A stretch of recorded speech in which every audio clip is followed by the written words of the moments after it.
Meaning of defroster. Defroster. Defroster. Defroster.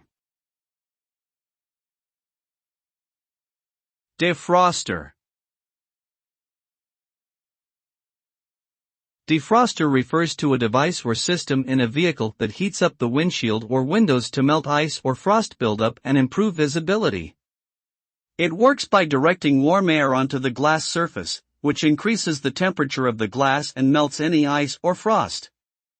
As the ice or frost melts, it turns into water droplets that can be easily wiped away, resulting in a clear and safe view for the driver.